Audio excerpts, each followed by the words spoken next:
अस्सलाम वालेकुम। कराची पे आने से पहले थोड़ी सी बात कर लेते हैं इन साहब की। इस बंदे को कोई बताए कि भाई अगर आप हादसाती तौर पर वजीर आजम पाकिस्तान बन ही गए हो तो एटलीस्ट एक्ट लाइक वन। इन साहब ने अपने फेसबुक पे एक पोस्ट शाया की जिसमें इन्होंने बताया कि कितनी ज़बरदस्त तरीके से इन्होंने लाहौर की सफाई की है। ये काउंसलर लेवल के काम है जो एक मुल्क का वजीर आजम अपने ऑफिशियल फेसबुक पे लगाता है और फिर उसका क्रेडिट लेता है कि देखें जी हमने एक शहर की बहुत अच्छी सफाई कर ली है। ये बिल्कुल ऐसे ही है जैसे जो बाइडन सुबह सुबह उठे और अपनी फेसबुक पे पोस्ट डाल दे कि मैंने डेलावेयर की बड़ी अच्छी तरह सफाई करा दी है, मुझे अब क्रेडिट दें। इस बंदे को खबरों में रहने का, मशहूरी करने का इतना शौक है जिसका कोई हिसाब नहीं। आपका टर्की का विजिट हो, इवन कराची का विजिट हो, इस बंदे ने फेसबुक पोस्ट लगानी होती है। भाई आपको इतना ही शौक है लाइमलाइट में रहने का तो शोबिज में चले जाते हैं, मुल्क का क्यों बेड़ा गर्क करने पे लगे हुए हैं। खैर, इन पे किसी दिन तफसील से बात करेंगे। फिलहाल चलते हैं कराची।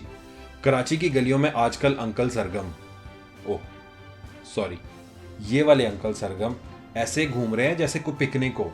अब इन साहब से बंदा पूछे कि भाई आप कोई कैप्टन प्लेनेट हो या आप एक्वामैन हो जो एक फूंक मार के सारे पानी को समंदर में भेज दोगे, या फिर ऑन अ सीरियस नोट आप कोई वाटर मैनेजमेंट के एक्सपर्ट हो, या आपने फ्लूइड डायनामिक्स में पीएचडी की हुई है जो अब वहां मौजूद रेस्क्यू वर्कर्स को बता सको कि भाई इस एंगल पे इतने हॉर्स पावर की मोटर लगाओ जिससे पानी फौरन खत्म हो जाएगा। भाई फ्लड मैनेजमेंट में आपकी क्या क्वालिफिकेशंस है? इस वक्त मुंह उठा के फ्लडेड इलाकों में जाने का मकसद सिवाय फोटो आपके और क्या हो सकता है? ये किसको बेवकूफ बना रहे हैं? ये किसको बेवकूफ समझते हैं? पिछले 15 साल से कंसेक्टिवली इनकी पार्टी सिंध में हुकूमत कर रही है और इन 15 सालों में इनको एक मर्तबा भी ख्याल नहीं आया कि कराची में हर साल पानी खड़ा हो जाता है, ये इस मसले को हल करने के लिए एक वाटर कैचमेंट सिस्टम ही बना दें। आपको याद होगा 3-4 साल पहले इन साहब को भी बड़ा शौक था लंबे लंबे बूट पहन के लाहौर की सड़कों में घूमना, लेकिन इस बार लाहौर में पानी खड़ा नहीं हुआ कि इनके छोटे साहब लंबे लंबे बूट पहन के फोटो ऑप करा सके। इस बार लाहौर में पानी इसलिए नहीं खड़ा हुआ क्योंकि इन साहब ने, जिनका पूरी दुनिया मजाक उड़ा रही थी, इन्होंने पिछले कुछ सालों में लाहौर के मुख्तलिफ इलाकों में rain water catchment systems install किए हैं जिससे बारिश का सारा पानी उन कैचमेंट्स में चला जाता है और उस पानी को बाद में प्योरीफाई करके मुख्तलिफ चीज़ों के लिए इस्तेमाल भी किया जा सकता है। आप ये सुन के हैरान रह जाएंगे कि इस तरह के एक अंडरग्राउंड टैंक को इंस्टॉल करने में सिर्फ 3 महीने लगते हैं और उसकी लागत महज 30 लाख रुपए आती है। अब इन लोगों से बंदा पूछे कि भाई जब इस तरह के कैचमेंट सिस्टम्स बनाने इतने आसान है और इस पे इतनी कम लागत आती है तो तुम लोगों ने 15 साल में क्यों नहीं किए?